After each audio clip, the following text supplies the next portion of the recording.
ചേച്ചി അല്ലെങ്കിൽ തന്നെ അറിഞ്ഞപ്പോ തന്നെ പോവാൻ നിൽക്കുവായിരുന്നു, ഇല്ലെങ്കിൽ നമ്മളോട് ഇന്ന് വരാനിരിക്കുവായിരുന്നു.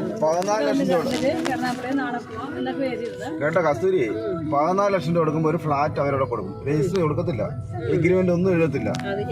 എന്നിട്ട് ഇവര് മരിക്കുമ്പോ ആ ഫ്ലാറ്റ് വീണ്ടും അവർക്കുള്ള, പിന്നെ ഇവർക്ക് ആർക്കും വിൽക്കാൻ പറ്റത്തില്ല. അതങ്ങനെ അവിടെ വാടക കൊടുക്കുന്നില്ല, വാടക നേരത്തെ കൊടുക്കും ലീസ് പോലെ. എന്നിട്ട് നിന്റെ ബെഡ്റൂമിന്റെ ഇല്ല റൂം മൊത്തത്തിൽ ഇല്ല, അത്രയൊന്നും ഇല്ല. നിന്റെ ആ ദുർഗാസിൽ ഇപ്പൊ നമ്മുടെ ഇരുന്ന റൂമില്ലേ, അത്രയുള്ള ബെഡ്, അത്രയുള്ളൂ മൊത്തം. അതിനകത്താണ് പാചകവും ഒന്നുമില്ല അവിടെ. പിന്നെ അവർക്ക് ഹോസ്പിറ്റൽ ട്രീറ്റ്മെന്റ് ഇല്ലേ, സാധാരണ ചില പിന്നെ പൈസ കൊടുക്കണം. ഒരു കൊച്ചു പിന്നെ തടിയിലെ ബെഡ് ഇട്ടിട്ടുണ്ട്, അതിന്റെ അടിയിൽ റാക്കളും ഉണ്ട്, അതിനകത്ത് തുണി വെച്ചോണം. കാര്യം വേറെ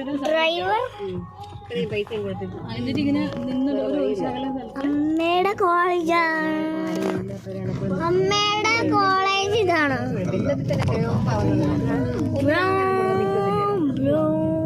അതൊന്നുമല്ല, അതും എല്ലാം അതൊന്നുമല്ല, അത് റിസ്ക് തന്നെയാണ്.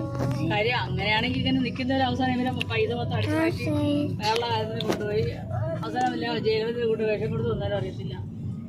അങ്ങനെയാവില്ല, കുറെ കൊടുക്കുന്നുണ്ട്, പക്ഷെ അവരോട് തിരിച്ച് സ്നേഹമുള്ള ആരും ഇല്ല. അവരിഷ്ടംപോലെ കൊടുക്കുന്നുണ്ട് അവരുടെ സഹോദരങ്ങൾക്ക് കൊടുക്കാൻ.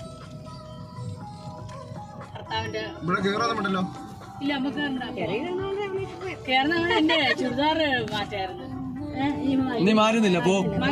എനിക്ക് വേണം,